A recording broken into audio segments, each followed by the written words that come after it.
अस्सलामुअलैकुम, कैसे हैं आप सब लोग। मैं खूब और आपकी खैरियत नेक मतलूब। वैसे तो आज मैंने दुल्हन के रिसेप्शन की वीडियो अपलोड करनी थी। उसकी वजह ये थी कि शादी की जो वीडियोस थी वो एक फ़्लो में जा रही थी, लेकिन किसी शायर ने कहा है ना कि मुफलसी हिस्से लताफत को मिटा देती है, भूख तहजीब की आदाब भुला देती है। तो जी आज मेरे में और अफ़गान महाजरीन में कोई ख़ास फ़र्क नहीं है। और मेरी बाकी की रुदात सुनने से पहले जो जो मेरे चैनल पे न्यू हैं प्लीज़ इसको सब्सक्राइब कीजिएगा, और अगर आपको मेरी वीडियो थोड़ी सी भी पसंद आती है तो इसको लाइक और शेयर भी ज़रूर कीजिएगा, और साथ लगी बेल आइकन को आपने ज़रूर प्रेस करना है। ऐसे ही दिसंबर और जनवरी का महीना आता है जिसमें हमारे शायर हजरात बहुत ही गुज्जी किस्म की रोमांटिक शायरी करते हैं। इसमें हमारे पाकिस्तानी जो हैं वो टीम हॉटन्स पे जाते हैं, ग्लोरिया जीन्स पे जाते हैं, वाले स्टारबक्स पे चले जाते हैं, जो इटालियन है वो अल्तामुरा की कॉफ़ी पी लेते हैं, यूके वाले पीट्स की पीते हैं, यूएसए वाले मैक्सवेल हाउस की पी लेते हैं, स्विट्ज़रलैंड वाले नेस्प्रेसो ब्रांड की पीते हैं, और उन सब के लिए ये होती है कॉफ़ी, और हमारे लिए गैस हो जाती है नाक काफ़ी ना। पिछले 10-15 दिनों से हम उसको कहते हैं कि झलक दिखला जा, गाते हैं हम हमेश रेशमिया की तरह। वो आती है, झलक दिखलाती है और चली जाती है, मतलब आती है ऐसे 5 से 10 मिनट के लिए हार्डली, और उसका भी प्रेशर इतना कम होता है कि बस हम अंडर प्रेशर हो जाते हैं।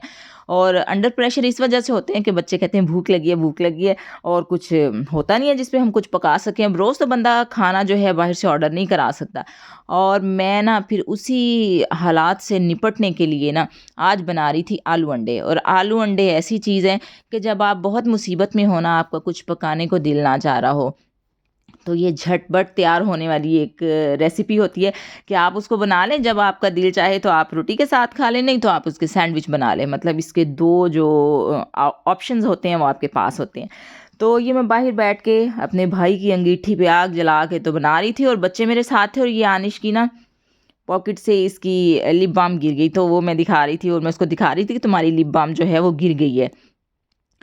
तो ये मैं आलू अंडे बना रही थी, और आनिश ने कहा कि अंडे हमेशा की तरह मैंने तोड़ने, उसको अंडा तोड़ने का बहुत शौक होता है, और वो अंडे तोड़ के डाल रही है। और जब मैं ये अंगीठी जलाती हूँ ना तो बच्चे मेरे पास आके बैठ जाते हैं, क्योंकि मौसम बहुत ज़्यादा ठंडा है। इतने दिन हो गए हैं सूरज को उसकी अम्मी जी ने बाहर ही नहीं निकलने दिया कि वो बाहर आए, हमें कोई थोड़ी सी गर्मी दे, पर मजाल है कि जो सूरज हमें मुंह दिखला जाए। ऐसे ही है कि बस वो अपने आप को ना IMF समझ रहा है, और हमें समझ रहा है कि हम पाकिस्तान है और हमने उससे कर्जा मांग लेना है। मजाल है कि जो हमें अपना मुंह दिखा जाए। तो ये आनिश थी, और आनिश ने अंडे तोड़ लिए थे, और फिर मुझे हमेशा की तरह दिखा रही थी कि ये जो मेरा रात उंगली पे कट लग गया था ना वो बड़ा ही दर्द कर रहा है। तो वो उसके अपने से आपे होते हैं, मेरे अपने से आपे होते हैं। तो ये बस ये आलू अंडों का जो सालन था ना वो तकरीबन तकरीबन रेडी हो चुका था, क्योंकि इस आग पे इसी तरह का ही रेडी होना है। आग पे मैंने कभी हांडी बनाई नहीं है, बहरहाल रोटी शोटी मैं बना लेती होती हूँ जब सर्दियों में ये प्रॉब्लम बनती है।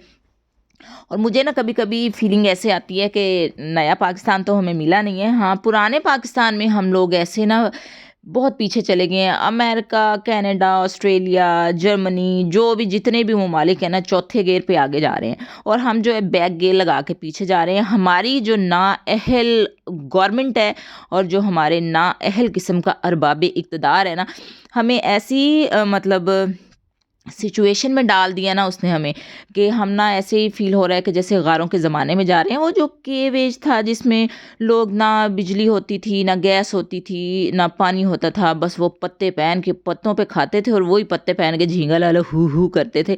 और मुझे लगता है कि ये हमारी आवाम जितनी गैस से अक्की थक्की पड़ी है ना, उसने भी अब झींगा लाला हू इनका कर ही देना है, और अल्लाह करे कर ही दे।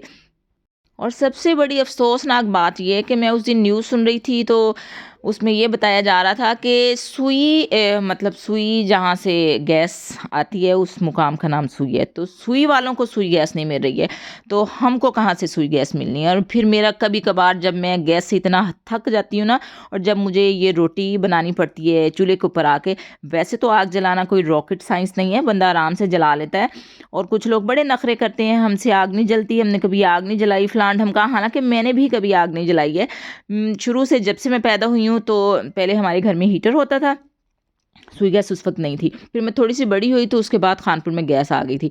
तो आग शाग जलाने वाला तो कभी काम ना मैंने देखा ना किया। बहरहाल जब मैं आग जलाने लगती हूँ, कोई काम करने लगे, तो वो मुश्किल नहीं लगता है, वो उसमें एक एडवेंचर फील होता है।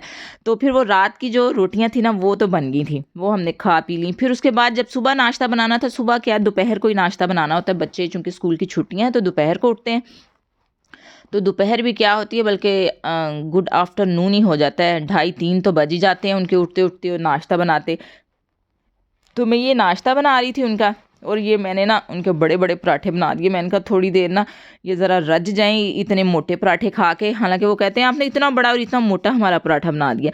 तो मैंने कहा फिर शाम तक तुम लोग जो बिलबिला रहे होते हैं ना कि हाय भूख लगी है कुछ बना दें, अब कुछ होता तो है नहीं है।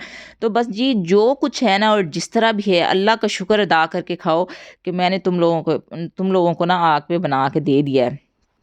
और जब इसकी आग बुझ जाती है ना तो जैसे कहते हैं ना ज़िंदगी धुआं धुआं हो जाती है, तो बस फिर मैं भी धुआं धुआं ही हो जाती हूँ। आंखें जो हैं उनका कोई हाल नहीं रहता है, वो धुआं आंखों में जा रहा होता है, और वो जो आंखों में धुआं जा रहा होता है वो नाक के ज़रिए से मतलब निकल रहा होता है। आंखों से गंगा बह रही होती है और नाक से जमुना बह रही होती है, लेकिन बंदा अब रोटी पकाते गंगा जमुना का कुछ कर नहीं सकता होता है। जिसे सुड़के लगा लगा के तो मैं इनका नाश्ता बना रही थी। और जब ज़्यादा धुआं आँखों में चला जाता है ना तो फिर ज़्यादा पानी आता है। कहते हैं ना जब ज़्यादा पानी आता है तो फिर बहुत ही बुरी सूरत हाल हो जाती है, बल्कि नाजुक सूरत हाल हो जाती है।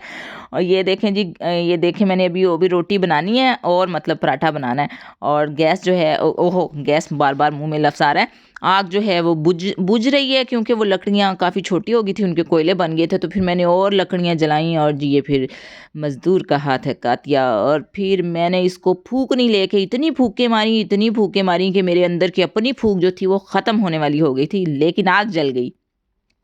तो जी लेडी मज़दूर ने फिर ये जो है वो आग जला दी है। वो कहते हैं ना कि बहुत सख्त है बंदा ये मज़दूर की औकात भी सख्त है, और औकात भी याद आ गई है आजकल। चूल्हे पे आग जला जला के, और जब ज़्यादा धुआं मेरी आंखों में जाता है ना, जब बिल्कुल ही बंदा अन्ना हो जाता है कि उसको कुछ नज़र नहीं आ रहा होता धुएं की वजह से, तो मेरा दिल चाहता है कि सुई नॉर्दर्न वालों को ना नॉर्दर्न एरिया ले जाने की बजाय ना इनको सुई के मुकाम पे ले जाए और इनकी तशरीफ़ में इतनी सुइयाँ चबो दे, और फिर इनको बिठा दे और उठने ना दे और पूछे कि हुण आराम है। मतलब इनकी ये सूरत हाल है कि अगर आपने गैस देनी है 5 या 10 मिनट ही अगर आपने गैस देनी है तो प्लीज़ उसको थोड़े से प्रेशर के साथ दे दे, कि अगर किसी ने कोई चाय बनानी है या कोई पानी बॉईल करना है या कुछ और करना है तो कम से कम वो मसले मसाइल तो हल होना।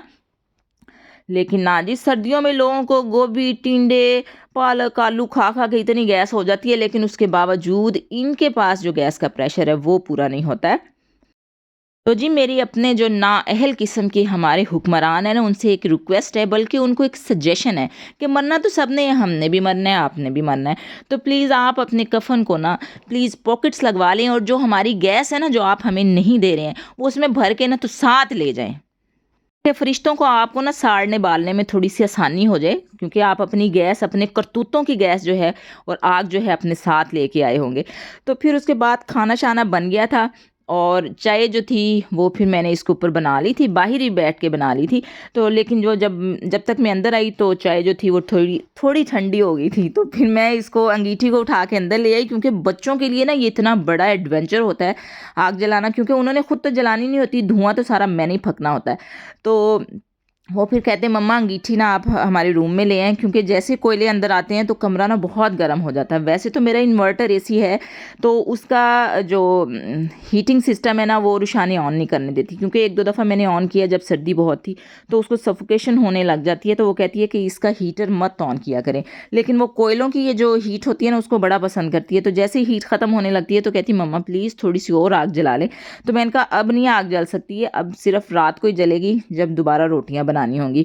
तो फिर ये आनिश तो जो थी वो इधर ही चूल्हे के पास ही बैठ के तो अपनी रोटी छोटी खा रही थी, और ये हमारी तंदूरी चाय का रेप्लिका था। वैसे ये तंदूरी चाय तो नहीं है, इसको रेप्लिका ही कहा जा सकता है, क्योंकि वो तो बनती है मिट्टी के बर्तनों में, और मिट्टी के बर्तनों में ही पी जाती है, क्योंकि हम भी मिट्टी से बने हुए हैं तो इसलिए हमें वो ज़रा ज़्यादा स्वादी किस्म की चाय लगती है। बच्चों की चाय मैंने डाल दी थी और अपनी चाय को मैं लगा रही थी रिड़के। वो जिस तरह लस्सी को मदानी के साथ वो रिड़का लगाते हैं ना, तो फिर मैंने कहा थोड़ा सा मैं इसको फेंट लूँ। और आनिश जो थी वो दू अपनी रोटी जो है कबाब और केचप के साथ खा रही है। तो इसी चीज़ के साथ अब मैं आप लोगों से चाहती हूँ इजाज़त। अपना ख्याल रखिएगा, दुआओं में याद रखिएगा। मिलते हैं फिर किसी और वीडियो में बशर्ते ज़िंदगी, तब तक के लिए अल्लाह हाफिज़।